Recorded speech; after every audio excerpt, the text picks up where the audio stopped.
So, good afternoon to one and all, and a cordial welcome to the day 8, session 3 of the WIRC ICSSR sponsored 10 days virtual research methodology workshop in social sciences, organized by the Internal Quality Assurance Cell of Pansanga's SM Shetty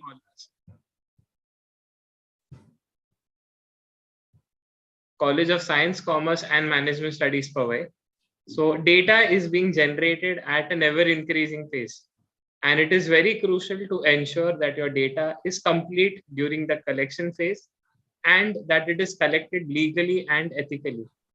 So this will further aid in effective presentation of data and then the final results.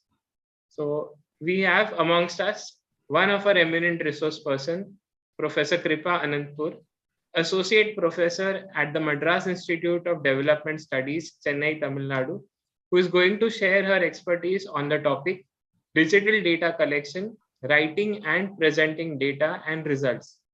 So ma'am was already there and she had taken a wonderful session on day 5 of our workshop on the topic data processing, field notes, coding and analysis.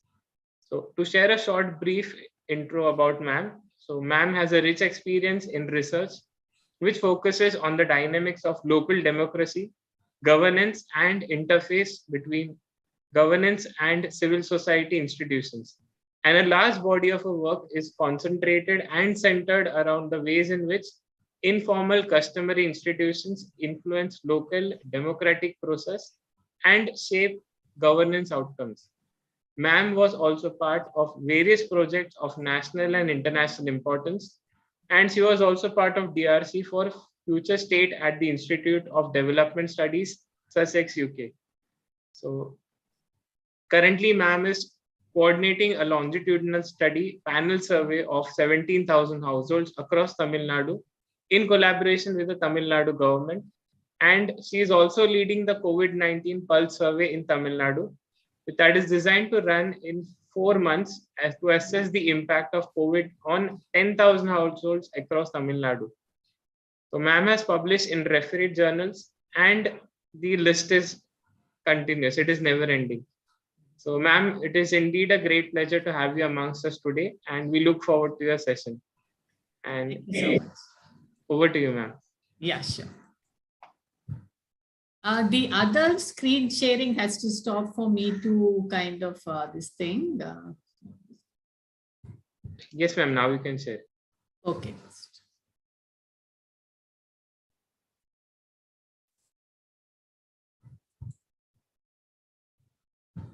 Just give it 2 seconds.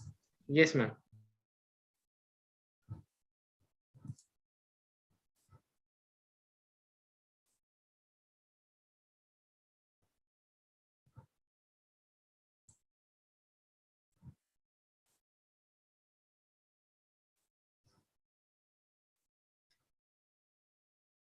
So, good afternoon, everyone. I hope you have been enjoying your 8 days of rigorous research methodology workshop. I'm sure there is a lot of overload of information and, brain stops obviously functioning at some point of time, particularly post lunch on a hot day. So, I would like this to be more interactive rather than the last time where I was actually kind of talking more. So please feel free to kind of put in questions and because this is more like unlike the qualitative research data processing, which was more instructional, this is more in terms of trying to kind of give you an idea as to how to do digital data collection. I was told that you people had actually R programming earlier. So in a sense that this actually is a continuation of that. So let's go into kind of what is digital data collection itself. So what is digital data collection or digital data gathering? Basically, the digital data gathering or is a process of collection of data electronically through the use of existing technology such as smartphones, tablets, netbooks, or even laptop for data collection. And in other words, it's the use of digital technology for collecting data or information from respondents. I'm sure all of you at some point of time have taken one of these online surveys and some sort of a digital survey that, I either for fun or to kind of give feedback or whatever way. So there is some information in the sense that all of us are familiar with some sort of data digital collection mode, and we've all participated in it in some process or the other. And most recently during the pandemic time, the data collection necessarily has been either through telephone or through web modes. So in that sense, basically this actually gives an idea that digital data collection actually is something that is going to become much more common and dominant form of data collection. And so let's try to understand how one goes about setting this up. So what are the merits of data? Why do we want to kind of shift from paper-based collection to digital data collection? What are the merits of digital data collection? Now, it actually enforces strict data quality collection measures, so you can put in a lot of preconditions or kind of controls on the survey instrument itself while programming, so that you can actually kind of ensure that the person who is entering the data is doing so as per the requirements of the survey and not skipping some questions because of bias or because they're just lazy, they're not doing a good job or whatever it is. So it enforces certain strict data collection. For example, many of you, when you are kind of sometimes taking a online feedback form or something like that, unless you enter a particular question, it won't allow you to go to the next section, right? So those are the kind of controls that we can put to ensure that very critical questions that are important to the survey are not skipped by the enumerator, okay? So skip patterns, entry limits, for example, I'll come to that little later, but there are certain data entry errors that people can make, and it is not intentional. It could be just because of the instrument, or you press 9 instead of 0 in the keyboard. So these some of these things happen automatically, and this is not necessarily a deliberate attempt of subverting data collection, but it could be just a kind of a enumerator level logical errors that can happen. And this happens even in paper surveys, this happens, but in digital data collection, we can have higher control over these kinds of errors. It saves a lot of time, it does save a lot of time. What happens is that whenever we are doing data collection, particularly large surveys, anything that is more than 100, 200 kind of sample size of a household or individuals, requires a lot of time entering the data back. Once you bring back the paper questionnaires that are filled, you can actually now come and you are now in doing the data entry process.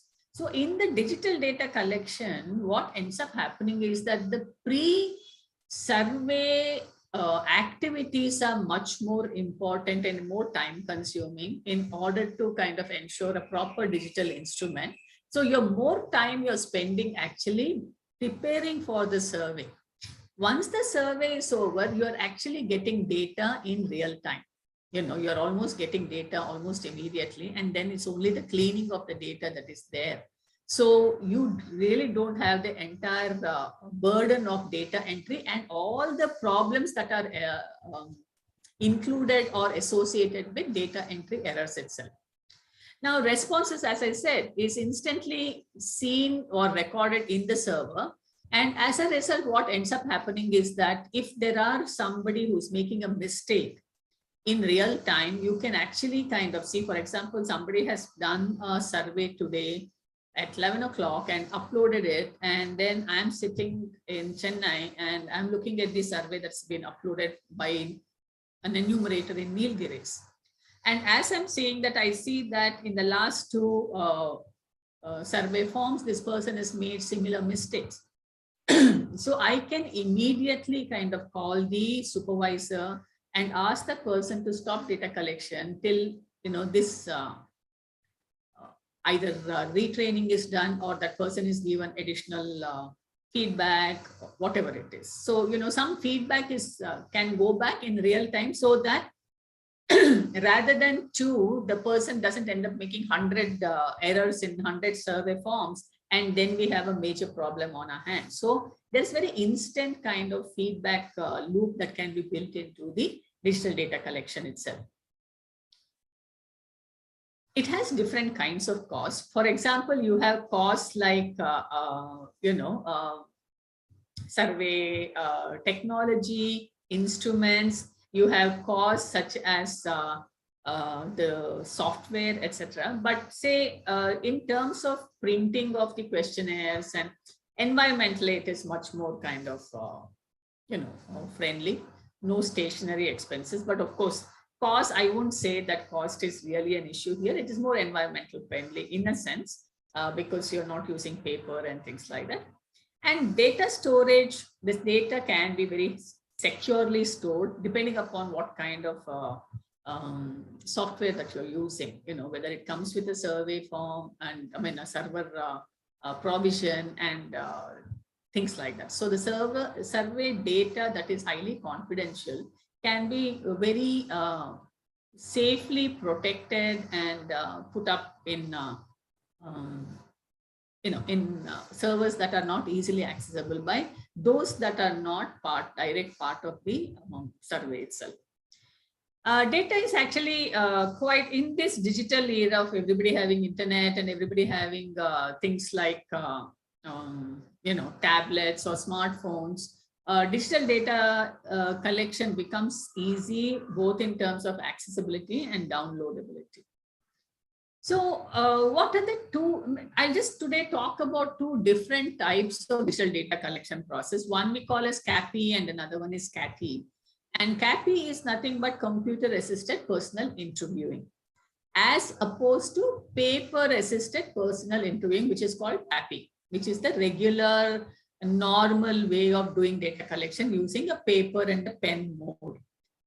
Switching from paper and pen mode to computer assisted, though we say computer, it can be any digital device assisted personal interviewing. So keep in mind that, excuse me, one of the earliest digital devices were computers. Then came the laptops, then came the tablets, netbooks, notebooks, then smartphone. So the digital data collection method generally gets referred to as computer assisted personal interviewing, which is CAPI. And even telephonic interviews can be digitized, and I'll give you an example of that later on. It is called CATI, computer assisted telephonic interviewing process. And first, let us look at computer assisted personal interviewing. Before that, I'd like to kind of just tell you a little bit about some of the digital surveys that have been carried out in Tamil Nadu by me in association with my co-PIs and collaborators, etc. So I have been kind of involved in digital data collection for almost more than 6-7 years now. One of the earliest one we did is actually the one that I've listed and point number 3 and 4, what is called as speed tracking. So speed tracking was nothing but the participatory tracking. So this was actually, remember in my last class, I was telling you people about the SHG impact evaluation that we had done and how qualitatively we assessed. So one of the offsprings of that particular intervention was that women were saying that you people come from outside and you are assessing us. We never know what progress we have made because that feedback doesn't come back to us. And these, mind you, these were rural women from SHG groups. And this was very interesting for us and for the World Bank collaborators. And they said that why don't we allow, I mean, literally handing over the stick to them. Why don't we allow them to come out with their own metrics of evaluation and their own way of collecting the data. So along with the Rural Development Department, basically Women and Child Welfare, what we did was that I was part of it more to kind of assess it and not directly at that point of time. The idea was that getting women to come out with a questionnaire that can be administered anywhere in Tamil Nadu to assess the impact of SHG movements. So to give you an example, like the women came out with saying that their idea of empowerment, like, we had those signs of, remember 5 empowerment metrics I had put up last time, assessing the impact of SHG movement on women's life and livelihoods itself. And for them, women's empowerment was, being allowed to wear a salwar kameez or a nightie instead of sari. So that would for them also, like, so when actually the idea was that you collect the data is many times for, you may be literate, you may be semi-literate or kind of functional literate, but your numeracy might not be very good. With the data, what is happening is that very hard quantitative data coming in, proficiency in numeracy is becoming very important. If somebody is saying 25% of something, and I am time and again noticing that, the TV anchors and others completely misrepresent data like anything. And that is one of the biggest challenges of quantitative data, is that it can be very easily misrepresented. So for the women who have very low numeracy, what do we do? So the idea was that we take this and do visualization of data. So data was actually visualized, and then it helped them comprehend how actually they were doing in terms of various indicators. So anybody wants, I can give you a link to the Social Observatory website that has more details on that. But government of Tamil Nadu got very interested in this and said that, why don't we take this out of an impact evaluation mode and use it for planning purpose? Basically data, they were moving towards evidence-based data policy making. And one of the important aspects of Panchayat Raj institutions are that they need to kind of form village development plans. So they're supposed to kind of carry out these exercises once a year. So why don't we make it in connection with the data itself? Why don't we kind of try to help them make their plans based on actual data that is relevant to them at the village level itself? So what generally Gram Sabhas that happen about 4 times a year in Tamil Nadu tend to be a wish list. Everybody wants, every other street is asking for either water or road, or depending upon whatever their service provisioning needs are. And one of the idea was that, by providing concrete, hard, validated data, why don't we get them to see the data and then prioritize based on the data? Same SHG women were actually, this was an experiment that was tried out. Women were asked to kind of collect the data, both of the households and also looking at the infrastructure. We did a very extensive infrastructure mapping of location of street lights, location of water tanks, location of hand pumps, quality of it, etc. And then during the Gram Sabha, this was visualized and put up, and then the people then could actually prioritize their needs and actually do a plan that was based on actual data. Subsequently, again, in the theme of evidence policy making, around 2016, Tamil Nadu government also initiated Tamil Nadu Household Panel Survey, which I'm the coordinator of that and the project director of that, as well as one of the PIs of the survey. So this is actually an ongoing survey. The panel survey means that I'm sure you know about panel surveys. Panel surveys are not cross-sectional where you just talk to a randomly selected number of people. Panel surveys are where the same households are tracked over a period of time, maybe once in 2 years. So you go back to the same household. So you're much more in better position to kind of track changes that are happening in the particular household.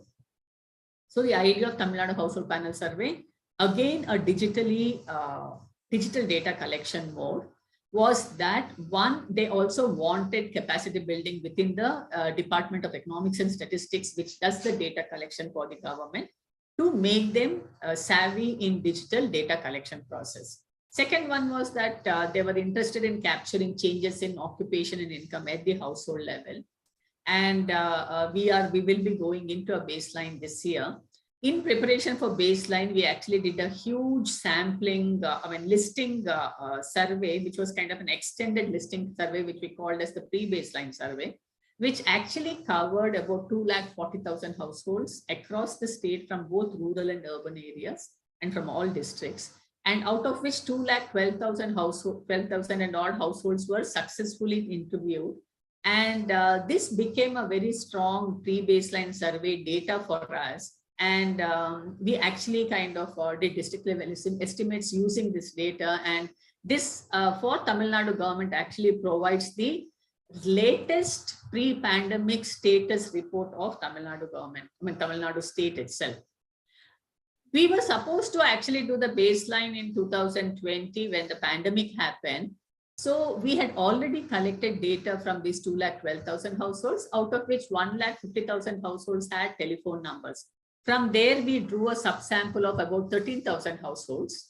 And we actually did digital data collection during the pandemic. And we did a panel survey where the same households were tracked from the beginning of the pandemic, which was March of 2020, till almost June 2021, where the fourth round of this thing. Once in 3 months, we actually called these people.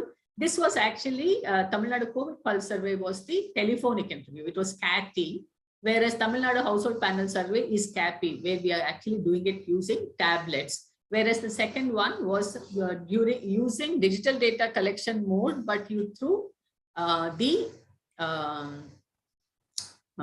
mobile phones actually. So there was a very quick turnaround of data. There was real-time data for the government to make evidence-based policy making. For example, there was a lot of push on whether the government should open up, say, cinema halls. And our respondents, more than 70% said that they were not going to be going to cinema halls at all. So that actually gave the Tamil Nadu government actual evidence to take certain decisions.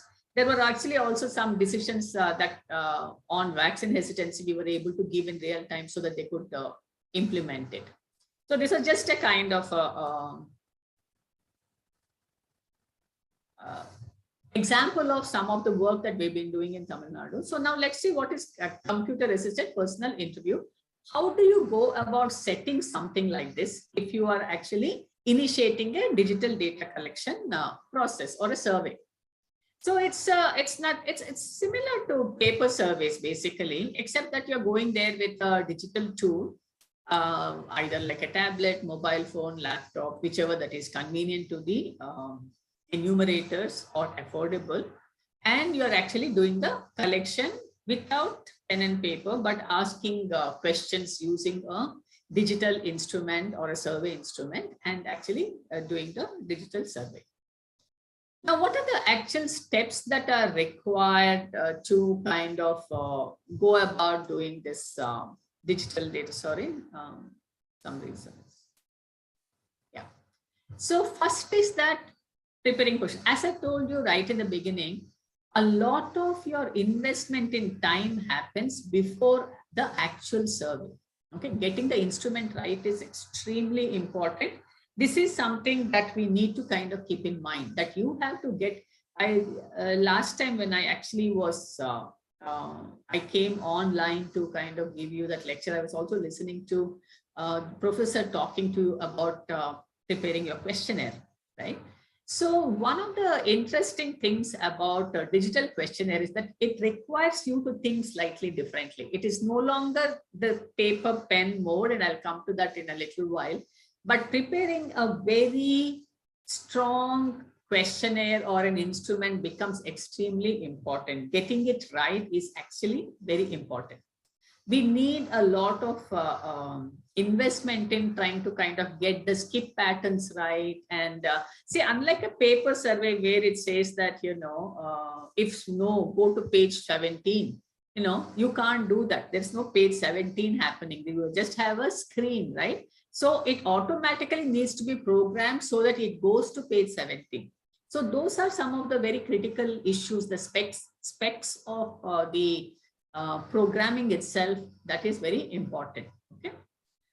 Equally important is testing the digital questionnaire. A lot of testing needs to be done to kind of look at various permutation combination. If they say yes, what options do they go to? In those, if there are 5 options, you have to go to each option to see whether the flow patterns are okay. So you have to kind of do extensive permutation combination of various options to kind of go. So for example, I'll come back to that a little later, but to give an example, you might be doing a personality test.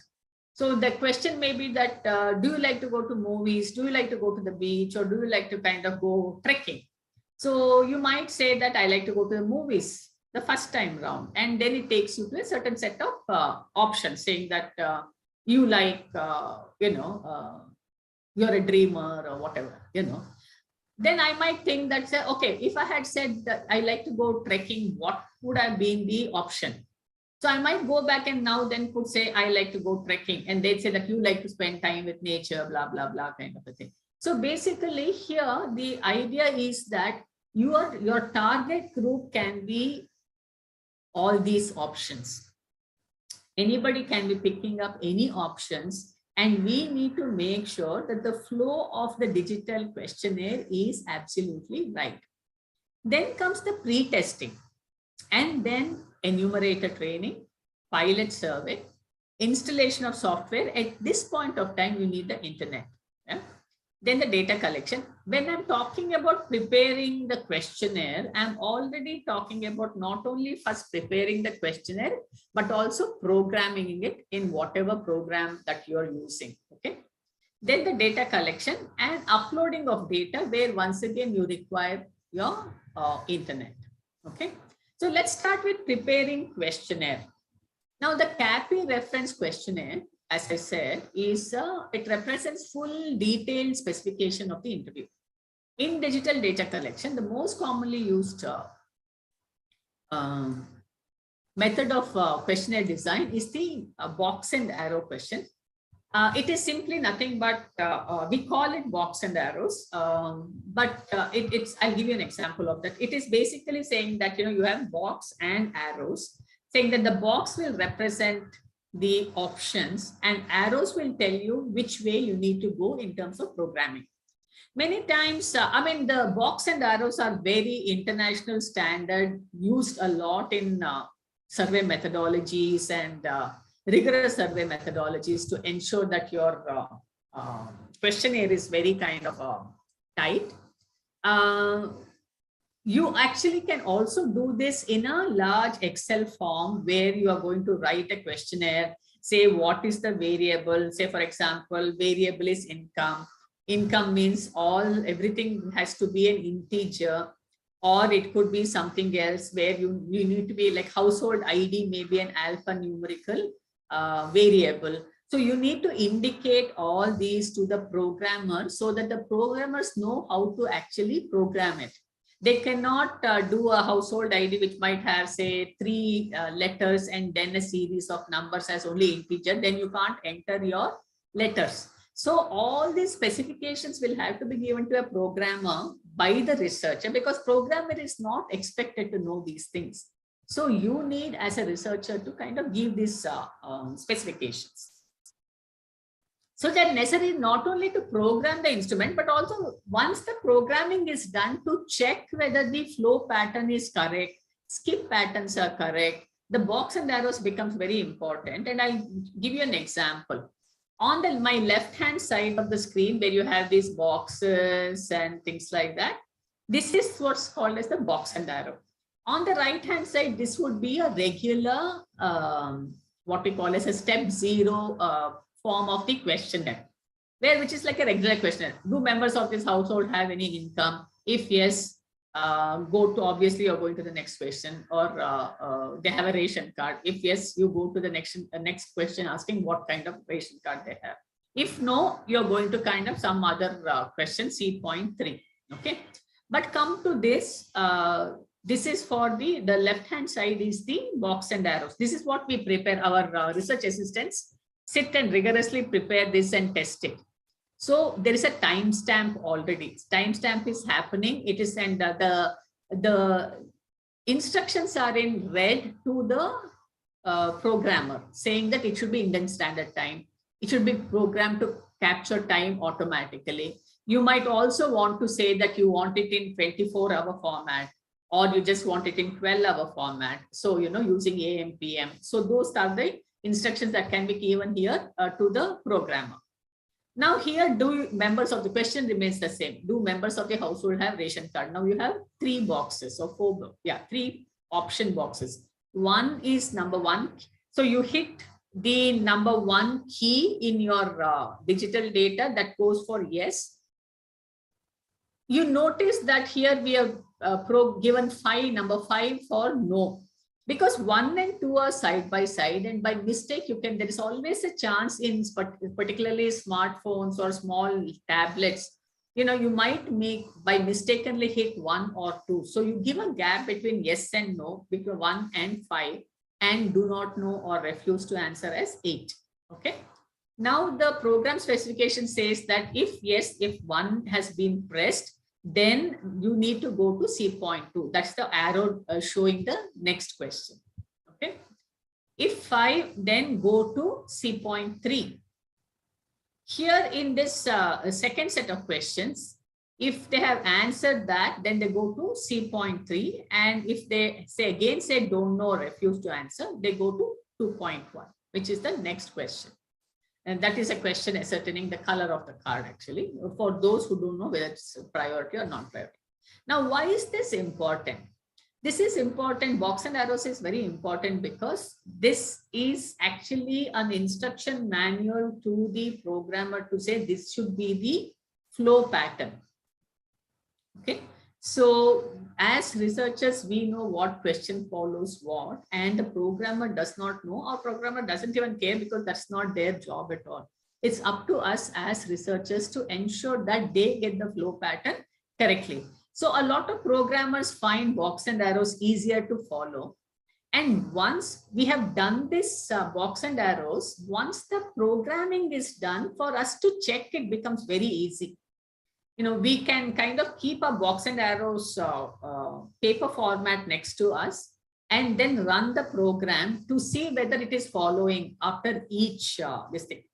This is also very important here because even small little mistakes can be detected through box and arrows. For example, in one of our instead of like 2 or like go to C3, the person had put C3.1 or something like that, or 3.3 by error.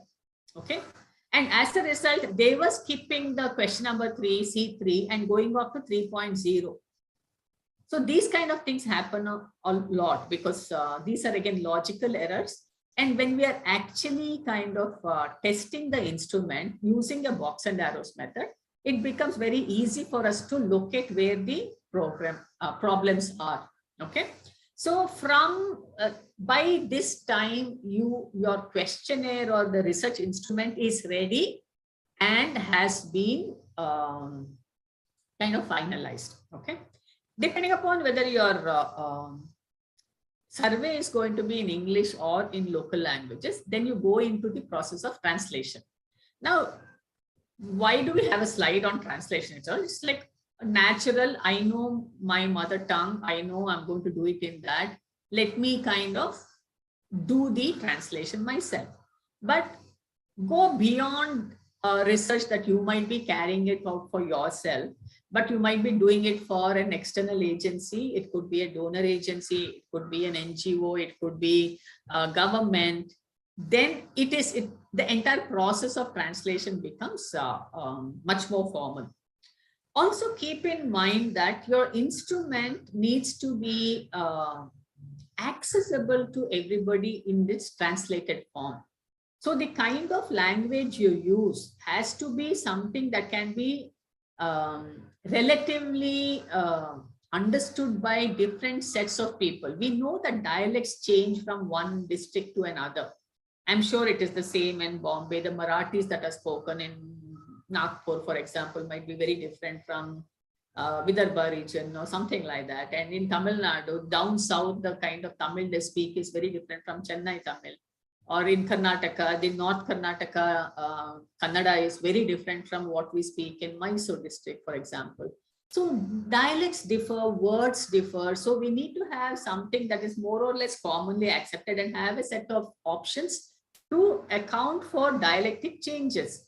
So generally in a very formal large scale surveys, we have a framework for translation.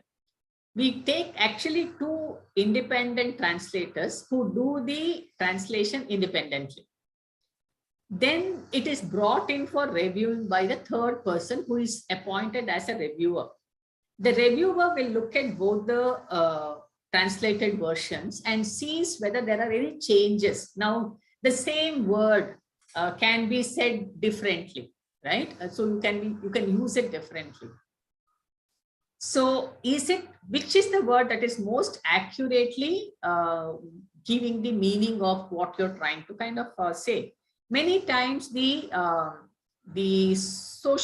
sociological or social science concepts equivalent might not be there. For example, there is no equivalent for empowerment in some of the local languages or any of the local languages. It becomes a transliteration actually, you know.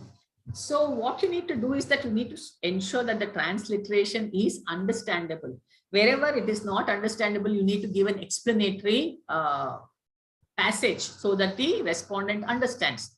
So then there is arbitration that happens. For example, if the reviewer feels that this is better than the other one, we take it to an arbitrator or the fourth person who is not connected with these three people, who is well versed in social science research and also well versed in language. And that person looks at the whatever the issue that is under contention and decides like which is the best possible way. Sometimes we also kind of go test it in the field to kind of decide which would be the best possible way of asking this question. Okay, so translation is important because what we say in English when it gets literally translated sometimes doesn't mean the same thing, or the way you ask question does not mean the same thing, you know. So that is very important. It won't be very important if you're actually kind of doing a short survey for yourself or for your PhD or some project or something like that. But as you start doing larger surveys, which are going to come under external scrutiny, this is very important. Yeah. Then we have what is the testing of the digital questionnaire itself. Now, this pre-testing is extremely, extremely important. At this level, what we are actually doing is we are trying to just test the question. We're not interested in the data. Okay. I'm just going to make sure that all the elements of the digital instruments are working properly. As I said, we try to break the instrument. We will give all kinds of options and answers and things like that to see whether the skip patterns are flowing properly. Looping is happening. Looping means, say, for example, I am trying to collect somebody's employment history for last 2 years. So in the digital data collection, what needs to happen is that if I'm asking my respondent, say I'm talking to Dr. Liji and I'm asking her employment history in the last 2 years. Okay. So it actually needs to capture her employment history one. And if she says that before coming to this position, she has actually worked in 2 other places, I need to capture both. So I need to instruct the programmer saying that loop this question based on what number I put, saying that this person has worked in 2 jobs before, it will loop twice. If they say 3 jobs, it will loop 3 times. Now somebody might have worked 10 jobs, but I don't want to know all their 10 job history. So I will put a limit saying that it will loop only twice or thrice maximum, depending upon how much I want to know. Okay. So those kinds of loopings are also now tested while we are doing the pre-testing. So once this entire process, the pre-testing is actually the most important thing. We do a small sample also at this point of time. It may be just about 10, 15 people we take and we ask them questions just to kind of not to get the data again, to see whether they are understanding it the way we have framed it. This can help you also test your translation, okay, and as well as the questionnaire itself. So at this point of time, once we are satisfied that the questionnaire is okay and it is it has been programmed, it has to be uploaded into whatever software that you're using. And I'll come to a whole set of software. The one which we have been using on a regular basis, since we particularly for P-tracking, we had done a customized survey software. But for TNHPS as well as TNCPS, we've been using Survey CTO, which is one of well-known digital data collection software. And it was actually designed by a social scientist who does social science research. So it actually kind of takes up the nuances that are required for doing an extensive digital data collection. So next point is that pre-testing, which from testing to pre-testing. Testing is with the paper instrument also. Then we do the pre-testing with the survey instrument in a digital format. And this is again an internal process. It tells us whether a particular question is sounding okay or not. Strengths and weaknesses of the instruments actually on questionnaire format. Are we kind of clear? I mean, let me say one thing, that how much ever you imagine all possible permutation combination and try to put yourself in the respondent shoes and try to design it, when you go into the field, there'll always be something new that we would not have thought of. Yeah. So this helps us to kind of think. For example, wording. There is actually sometimes, if we are not very sure, what we do is that we do a kind of a comprehensive testing of the particular question that we are concerned about. So I read out the question to the respondent, and then I ask, when I ask this, what did you understand? Did you understand it the way I meant it, or in your mind, what the question sounded like? Many times, based on where they're coming from or what their perception is, the question might sound very differently to them. So some tricky questions we need to ask. So for example, let me give you it's a very common mistake that we make, but this is very important. Say, usually, which doctor do you see? Now, what does usually mean? So we need to give an instruction to the enumerator. If usually means more than 10 times in a year, or something like that, most of the time, saying that like in a year, like most of the time, 3/4 of the time, to give some quantifiable number to this one. So there are some ambiguous words like this: often, mostly, usually, once in a while. Once in a while means what? It depends upon what is the issue in hand. So we need to kind of make it very clear that we are capturing it exactly as this thing.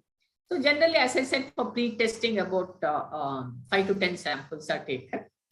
And then comes enumerator training. This is extremely important in the PBS when we were doing, though there were 2 surveys, digital surveys that were happening simultaneously around the same time. So some of the enumerators were actually slightly tech savvy, but enumerator training becomes very, very important. If you're running a large survey like we did, where we had like something like almost 700, 800 enumerators distributed across the districts, and we had to train them in batches, and we had to get them out of the paper mode. Initially, what they would do is that they would take a paper, write down, come and then enter it into the digital mode, because they were not comfortable with the digital mode. And we had to catch them. We were doing a lot of quality control issues to kind of ensure that they are actually using the digital data, this thing itself, and not the instrument itself, and not, doing the paper one, because then the entire, one of the objective was to do capacity building in digital data collection. And most of the large surveys now are going into, like, including census, NSSO surveys, all are moving towards digital data collection. So digital data collection is becoming the norm rather than the exception. And we had to kind of train them and get them to think differently about digital data collection.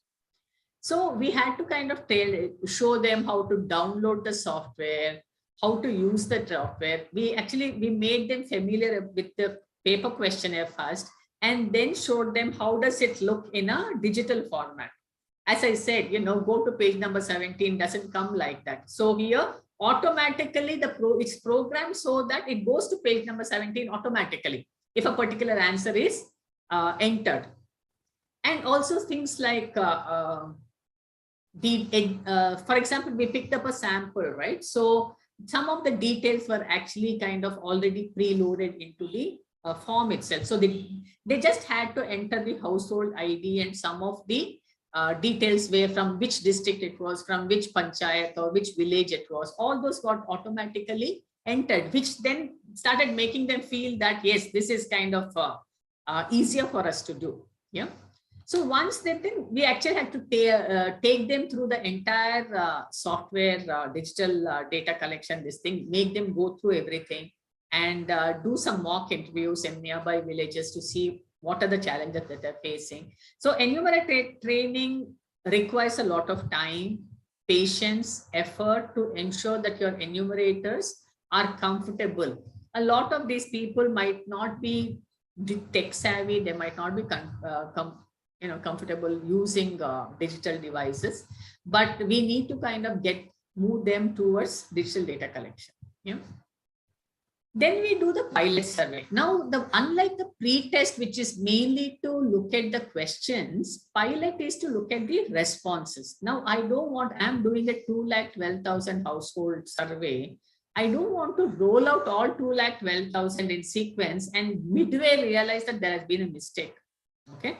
So this is not the data that we were looking for, or there is that, it is coming in a form that we probably, should have asked in a different way.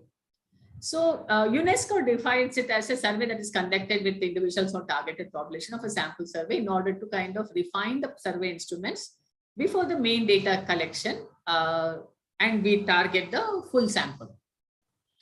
So it is very critical for large and complex surveys because early detection of flaws in the instrument and rectify it. We actually do about 700, I think in the earlier one, we did about 700 to 800. Even in the CAT, that is the TN's COVID pulse survey, which was the telephonic survey, we did a small pilot to see whether the telephonic interviews were working.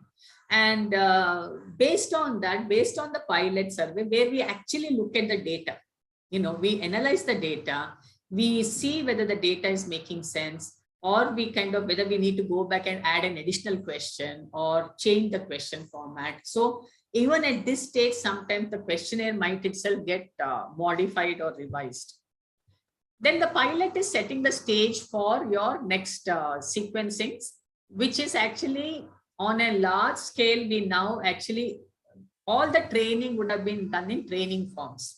Now we need to kind of delete the training forms, reload the software in all their devices. It could be mobile, it could be a tablet. We've largely used tablets. For the telephonic surveys, mobile phones were used. At this point of time, you need internet. So they all bring their to a regional headquarters or something like that, depending upon district headquarters or regional headquarters, where there is good internet facility. Our field managers and IT consultants sit with them and take each tablet, make sure that the training forms and the training data, everything is deleted from the tablet or the notebook or mobile, whatever digital data device that they're using. And then we freshly load the software into that. So once it is done, it is ready for deployment into the field. So as this process happens, each district then, or in our case, it was each district. As we finish each district, we load the fresh application into their digital data devices. They go into the field to start collecting the this thing. At the end, I've actually got little bit of screenshots of how it looks in Survey CTO. If there is time, I will show it to you. Then the data collection happens. They go and conduct the data of the sample population. Here, each enumerator is given a code. Once they enter the code, what sample that has been assigned to them will pop up as a drop-down box. And then they actually kind of hit that particular, maybe the first drop down will be their first sample, they hit that, then that form opens up. and then they go to that particular household and then they do the interview. As soon as the survey is done, they can actually hit send that time itself if there is internet, etc.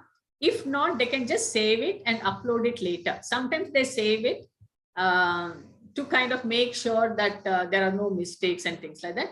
Generally, we have tried to avoid saving because many times what happens is that if they save and they go back and try to change the data, then we don't know the quality of data. So we prefer that they don't make any corrections at that point of time and then just send the data to us. Now, uploading the data requires internet. It has to be uploaded to the server.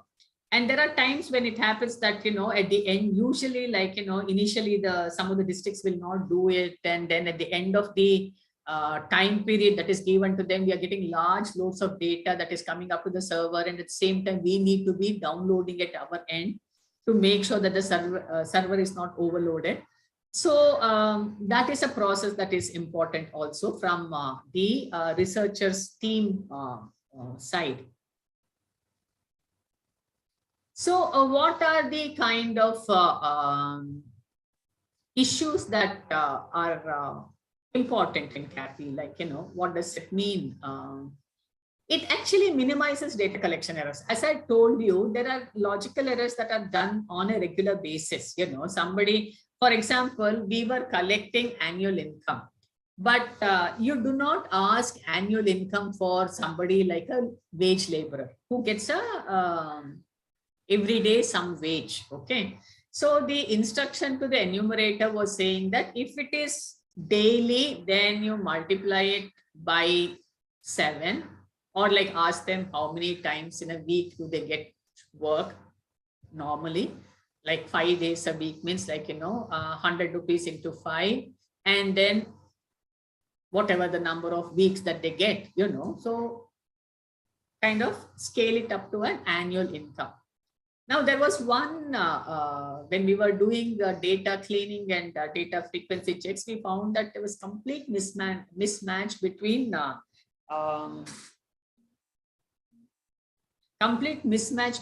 the data,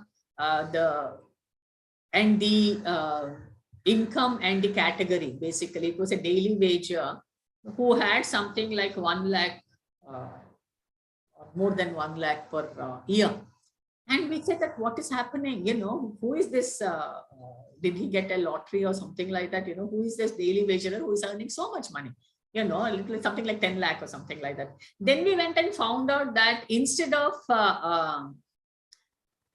this person has actually kind of, estimated it up to weekly and then multiplied it by 365 days or something like that. So there was a error from the enumerator side, which we could spot immediately because we were looking at the data as it was being uploaded. So these problems can be minimized by kind of subsequently what we did was that we stopped the data collection. We revised it to say that, just collect weekly and don't kind of scale it up to annual income, which we were doing it on our own. So these are some of the things that you can do by minimizing data by looking at it.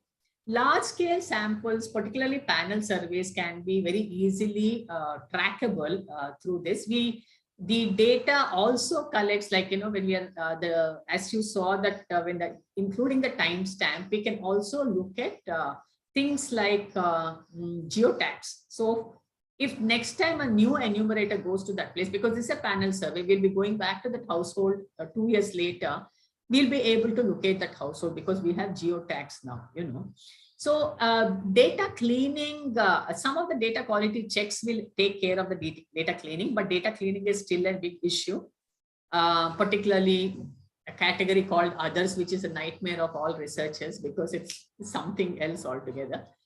Now, what we can also do is that digital data collection gives you a lot of flexibility to design complex survey instruments, because a lot of things can be pre-filled, geotag, automatic skips can come. We do audio recording, we can capture images, etc. At the enumerator level, what also is important is that skipping of questions is automatically done. They don't need to remember which, how do they need to do the skips. Automatically, if they say no, it goes to the section that it is supposed to go without enumerator having to do anything. Pre-filled data is available to them, and it automatically records and ends time along with GPS location. Very important is that quality control. How do we ensure quality control? So that person could be sitting at home and filling it up, right? So anybody can sit and download it and not go, or go somewhere. Once when we are actually doing the data collection, we are doing the data analysis, we were trying to kind of see where the geotags are coming from, and it was coming somewhere from Arabian Sea. So we had to kind of capture the call this person and say that, where was this collected? What were you doing? Then we found that the instrument had some sort of a software issue, and the GPS was not actually getting captured. And we had to do the second set of resurvey under supervision to ensure that the correct district was actually kind of this thing. So the first and the second one, the spot check and the back checks, are the common data quality control measures that large scale quantitative surveys undertake. Spot check is when somebody is actually collecting the data in a particular household. We employ supervisors, or in our case, we had district managers who would actually go and just observe to see how that person is actually collecting the data or carrying out the interview. Are they talking to the right person? But first of all, have they asked consent? Okay. Consent is very important. People should consent to be part of the research, and consent form actually has to be read out verbatim. Are they doing that? So one of the audio checks that we do, Survey Citivo allows for random audio recordings to happen. In our case, what we do is that consent section is actually kind of recorded, because that's before the survey starts. So we know whether they're actually asking the consent properly. And also at the end of the consent, they also say that, can this be audio recorded? If the respondent says no, then the audio recording stops. If the respondent says yes, snippets are randomly kind of thing. So the enumerator has no idea which questions are going to be audio recorded. So that way we can see, back at the headquarters, we can actually listen to some of these audio clips to see whether they're asking the questions correctly, whether they're talking to the key informant who is an adult and not a child. Sometimes, they might be talking to somebody who's just 14 years, and we have very specifically specifications that the respondent has to be 18 years old, So spot checks are done. Back check is where once the data, as the data gets uploaded, we randomly pick a sample from that on a weekly basis, and it is back checked.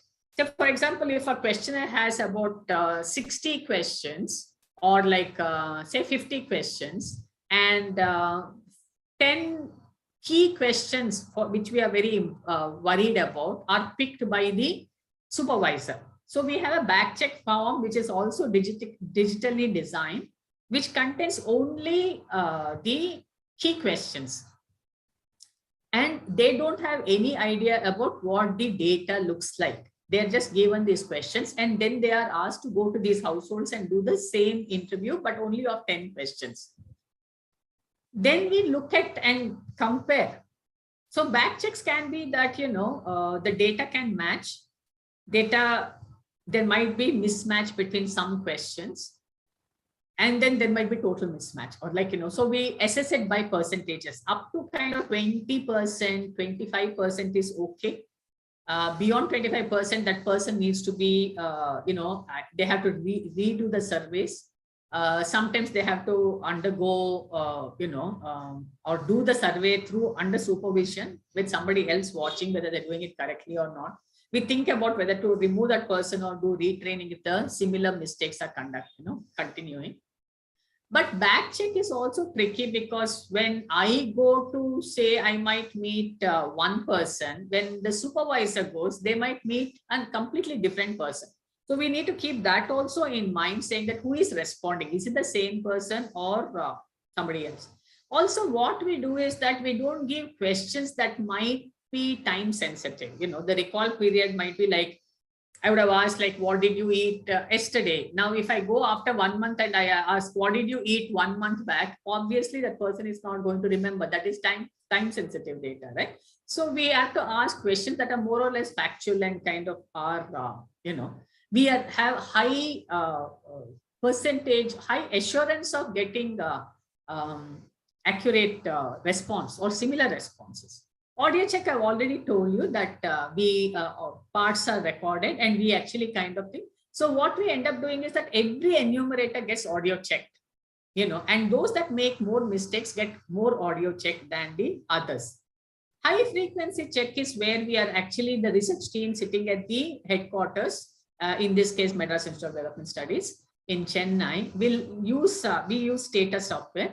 And we do a bi-weekly, on a bi-weekly basis, we download the data and run certain checks.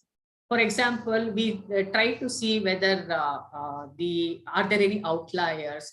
Are there any inconsistencies between variable and data set? Like the way I told you about that wage laborer having very high income. Those kinds of things are seen. One more thing we do here is that we look at the enumerator level. If somebody the tendency is that if I have to answer like 20 questions and if I want to finish fast, I'll say no, and finish off the data collection very quickly. Okay. So what we do is that if there is particular enumerator coming out with too many no's to this question, yes, no, and no, and it's over. The data collection is over. So we actually check if the person is saying too many times no, then we ask them to do the resurvey. Secondly, there are what is called as branching questions. Yes, if yes, go to this set of questions. Say, like, for example, we are trying to find out, say, we're trying to kind of bring link between, this is also interesting in terms of programming. Say, for example, we are trying to compile the employment data of a particular household. Now, there is a student there, but might be doing part-time work. So we have to have a question to the student saying that in addition to your studies, do you do any other kind of part-time work? For example, a lot of these children who kind of distribute newspaper in the morning, they're going to school afterwards. So they might be doing some small job like that. So if they say yes, then the employment section automatically opens up, and then they have to answer another set of 10 questions. Now, as an enumerator, if I'm the type who is not sincere, I might just say no. I might not even ask that person that question. I might just put no. And these are called branching questions, so that you don't have to ask those additional branching questions and you can finish it off fast. So we specifically look at branching questions. If too many of them are coming up as no, then we target that person to kind of more spot checks and back checks, and we warn them, we retrain them, etc. Another thing we do is that we look at the timestamps from the time the data collection has started, the interview has started, to the end. Now we know that even with most sections not being answered, say for example, you have a retired household where there is no employment, this thing, they're healthy, no health questions, there are no children, so no education question. So the data collection can get over very quickly. So we have that minimum time limit. Okay. Now, if that particular timestamp shows that this person shows only like 10 minutes of interview, but that household has a lot of people who are working or in school, and the data is not showing up, then we target those people. So high frequency checks allows you to do a lot of different data validation and this thing. Despite that, we do another round of check from the headquarters, which is the telephonic check. For example, when we were doing the pre-baseline survey data analysis, we found a lot of households reporting OD, that there was open defecation. Now we wanted to make sure that this was checked. So we first contacted the supervisors and the district directors to check with the households. Then we went back and called ourselves some of these households to say that when our when the enumerators came, you responded like this. Is it true? You know, or say like, you know, if we find that a very young 15-year-old status is showing up as married, we don't know whether it should be 1-5 or 5-1, you know. So then we call up and say that, you know, who is this person? Is this person married or not? What is the person's proper age? So we do telephonic checks.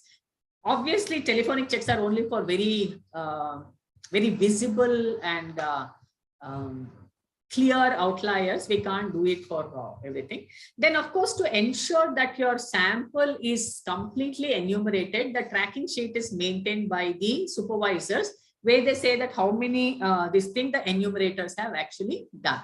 Okay. So what are the disadvantages? Obviously, it relies on electricity. You need to charge your digital data devices. You need connectivity. Might not be feasible all everywhere. Data could get corrupted sometimes before it is even uploaded. Then we lose data. That's why we like to kind of get the data immediately rather than sitting in the this thing. Many times, you know, these people might take the tablet home and the children might be playing with the tablet and leading to some data losses. It's more amenable to quantitative survey than qualitative survey, but qualitative survey also, as I said, you know, with data visualization, you can do wonders.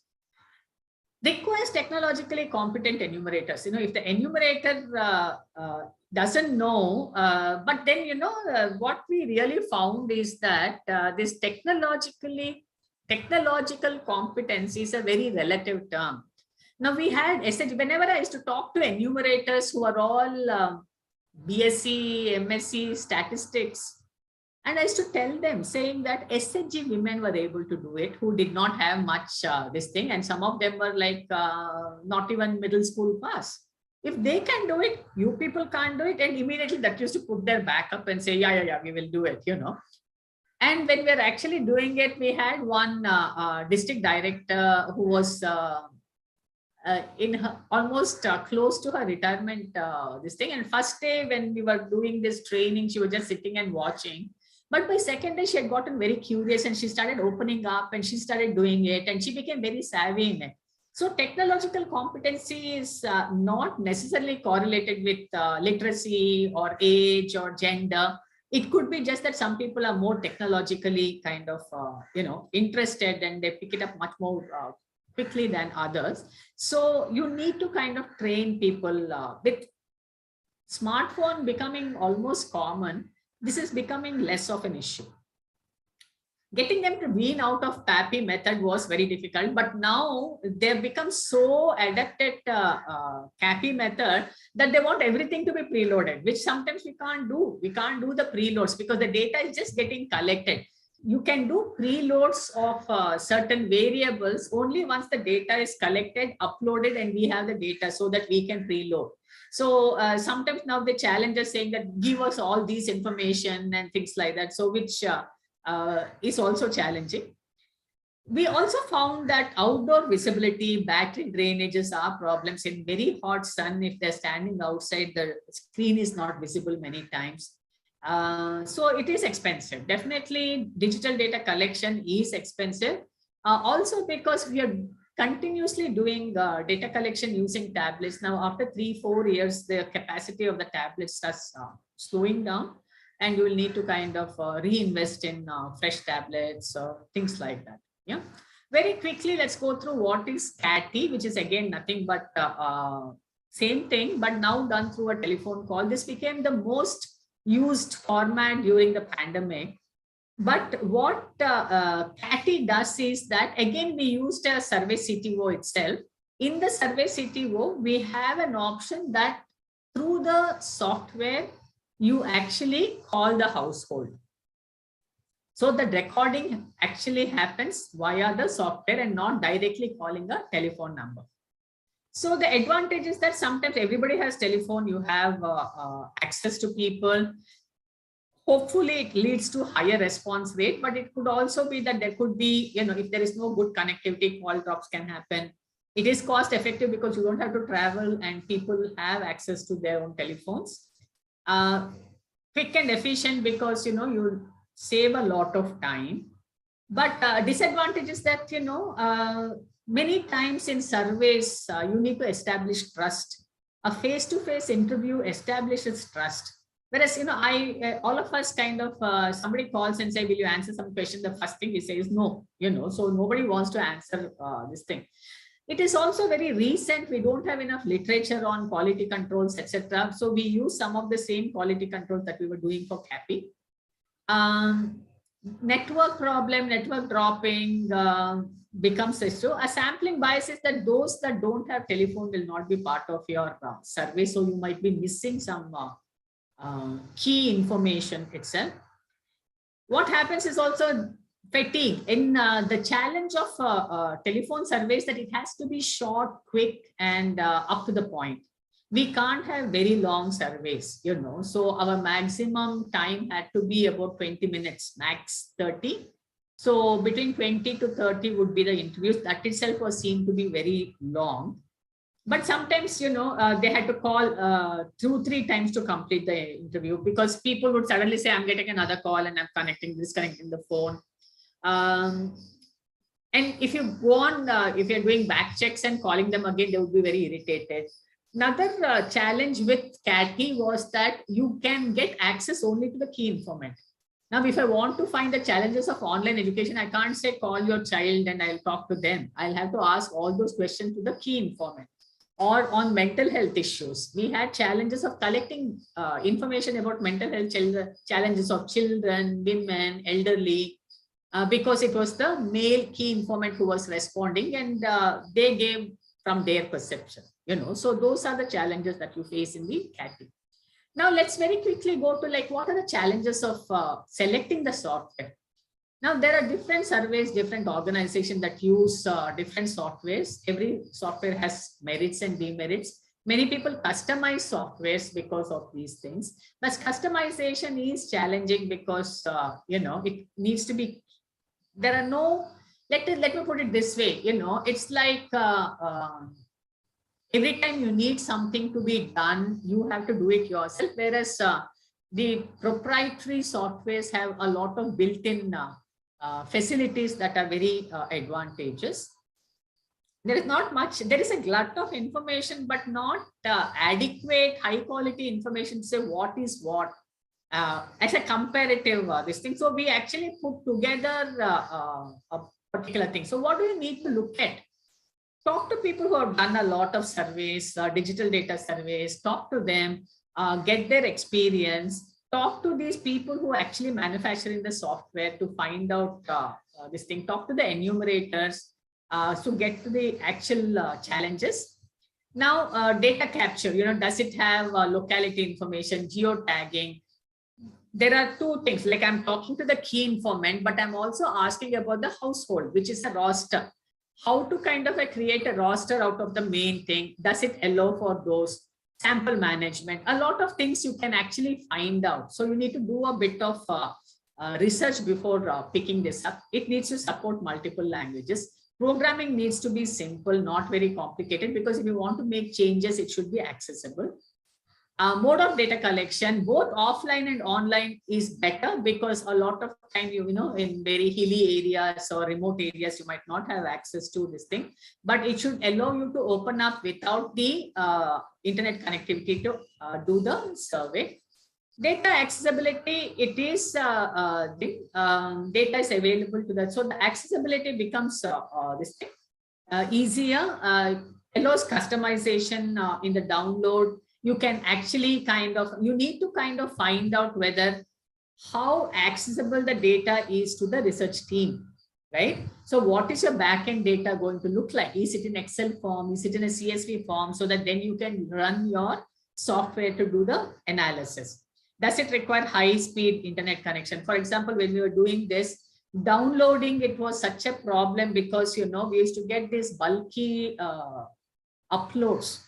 and it will download up to 75,000, and then some glitch will happen in the internet, and then it will not pause at 75 and pick up at 75,000 or 75,001 this thing form, but it will go back to 0 and download all over again. So this was like very this thing, and we had to talk to the service CTO team to kind of figure out a way we were able to kind of download. It should not consume too much data also. That is also one of the consideration. Data storage and protection, earlier they were talking about the privacy of data being very important. So we need to ensure that the server storage is accessible. For example, you pay for these storages and then you need to download it onto your own system so that it is safe. Privacy is ensured. Not everybody should have access to the data. So all these things you need to make sure about the thing, and it should be budget friendly. It can't be very expensive. Most of them are expensive. Like, you know, we are expecting it to do a lot of things and to provide privacy and to provide easily accessible downloads, etc., etc. So we actually have to make sure that it is it tends to be expensive. It is not as cheap as people think. So a quick comparison, I'm just giving you a broad comparison of various these things, service CTO that we used. So we have data capture, easy navigation, programming, what kind of mode, accessibility, device, protection, etc., and the price. So we have service CTO that allows data capture. It allows navigation within the field. It can be programmed in Excel. It is available both online and offline, mobile, tablet, laptop, all digital devices can be used. Real-time access to the data. Server is based in India. It is secure, but it is costly. For example, 1 month subscription costs $220, and it comes with 10,000 forms. If you exceed the form, you can buy the forms cheaply for $100 and all that. You can get another 5,000 or 10,000 forms. But if your data collection period exceeds 1 month, then you have to buy another subscription for $220 again. So it is costly. Blaze is most advanced data capture feature. It is very useful for Blaze is manufactured by or created by Blaze Netherlands. It is best for panel survey because a lot of data preloads can be done. But it is very, very expensive. It's only recently the tablet version has come, but otherwise it's laptop itself, which is again clunky and people need to capture, take it and things like that. Then CS Pro X is there. That's also costly. Open Data Kit ODK, most of you heard about it. Server needs to be set up. It is not hacked. Your data is not very safe. It is it can be hacked very easily because company does not provide local server. So you need to kind of find this thing. Again, Qualtrics, it's the same thing. Server is not in India. So there are some data privacy laws that insist that the national data sets need to remain within the country itself. So it's not true for smaller surveys or things that you're doing, maybe on a small scale, but large surveys, definitely the data privacy laws need to be looked into. Google Forms, they say are secure, but we really don't know how secure they are because there are issues with Google Forms, because if you're collecting some very sensitive information, we really don't know how this thing. So what I realized last time is that after the qualitative thing, I had not given you the reference from where I was drawing my source material. So for the last class that I took on processing qualitative research, the book is Hennick et al., Bailey, Hunter and Hennick. It's called Qualitative Research Methods. Sage publication, came out in 2011. Anybody who is interested in qualitative research, this is one of very good books that kind of gives you a very good grounding in qualitative this thing. All the material used for the current presentation on digital data collection comes from Impact Evaluation Net, World Bank site, World Bank side, IDS survey, ID survey, and other kinds of decision point research, etc. So these are some of the reference material that I have used to create this. And we have about 10 minutes, I think. So let me stop here. I had like, how does survey C3O look? I can just kind of quickly take you through. This is how the login looks like. And then these are the kind of forms that you get. You fill blank form. And then we have to kind of use the server name, username, password to get our this thing. Then we will get the correct version and press get selected. And you can download results. And then on the home screen, then second thing you can go for fill blank form and then start the data collection process. So I'll stop here so that in case you have any questions, we can talk about it.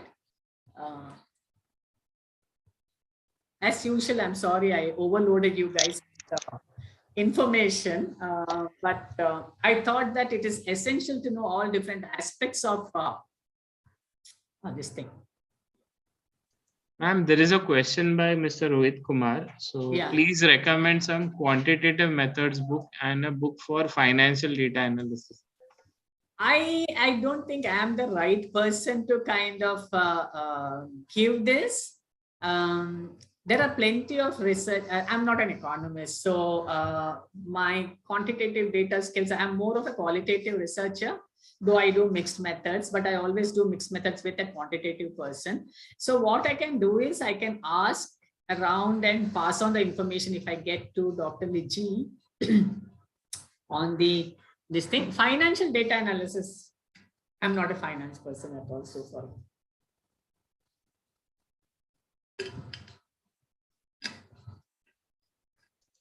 Okay, participant, those who have queries, you can put it in the chat box. So we will take it up one by one.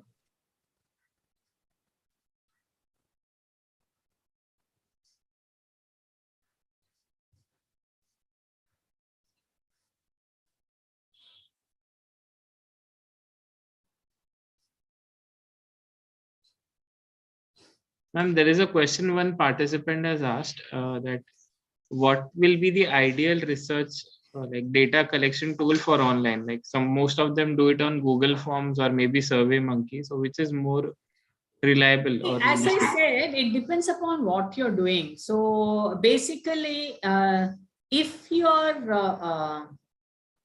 data is like, if it is government data, for example, like the Tamil Nadu household panel survey that we are doing is actually funded by the government of Tamil Nadu. Okay. So it is, the data is completely private. We can't actually kind of, give it out. So we need to make sure that the software that we use is completely kind of safe. Whereas if you're doing, say, a dissertation, which really doesn't kind of, requires that much of privacy, Google Forms, see, Google Forms or Survey Monkeys have limited programming options. Say, for example, as I was telling you, yesterday morning, I was talking to my IT guy and talking about saying that, suddenly we realized that this part-time, this thing might be there, employment might be there for those that claim they are students. Unless we ask, that information might not come. So what we need to then do is that, we need to ask this question, additional question. And then I was asking my IT guy saying that, if they say yes, that they're doing part-time work, can the employment module open up automatically? So he said, if it is within one form, it can open up automatically. We can create that. Yeah. So, but in your Google Forms or Survey Monkey and all those kinds of options might not be there. It might be just kind of go from one to another. Sometimes, there might be like, they might put some constraints in place, which might not even work for you. Say, you want age, you want age to have a constraint, right? What do I mean by constraint? Saying that, if you're entering the age, it has to be in 2 digits only, not in 3 digits. Okay. So that you put a constraint, because many times, fat fingers and we are using a mobile or a device, we might end up pressing more than one or something like that. Okay. So we need to be careful about it. So we can automatically put a constraint saying that if they press 100 or like 191 or something like that, it won't accept. It will accept only 19. But those kind of constraints will not be there with your other more freely available survey tools. Okay, so it depends upon how complex your this thing is, and then accordingly you need to kind of choose this thing. As I said, most of the survey softwares are expensive, so depends upon the funding also that you have.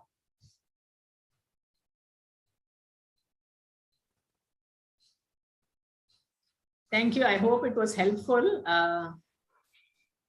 Yes, ma'am. It was, as usual, overwhelming. I mean, there are a lot of places for you. Hello, John. Am I audible? Yes, ma'am, you're audible. Yes, ma'am. There are a lot of praises and gratitude towards ma'am in the chat. No, that's why I was thanking people saying that, you know, because I know post-lunch session, as I was telling Dr. Lee, is the dreaded session, both for participants and the person who takes the session, because it's really like, you know, who knows this thing. So I just wanted to give you an overview of different aspects that are important. And there's a lot of trial and error. We have also kind of, you know, now that we've been doing it for 6 years, still, you know, it is challenging. Thank you. And thanks to Dr. Liji for inviting me also. So I've enjoyed sharing my knowledge with the students. It was wonderful, ma'am, having you. And this was so many, I mean, we will not forget what you taught today. It was really, although it was technical, but it's like, you can say, you have some kind of magic, you know, when you speak, you feel like listening to you. That's really something, something really, you know, like which fascinates in you. I'm sure there are a lot of compliments coming for you, isn't it, John? Yes. So yes, you can take it ahead, John. Thank you so much. Okay, so ma'am, with your permission, I invite Dr. Vijay Vishwakarma to propose the formal vote of thanks. Sure.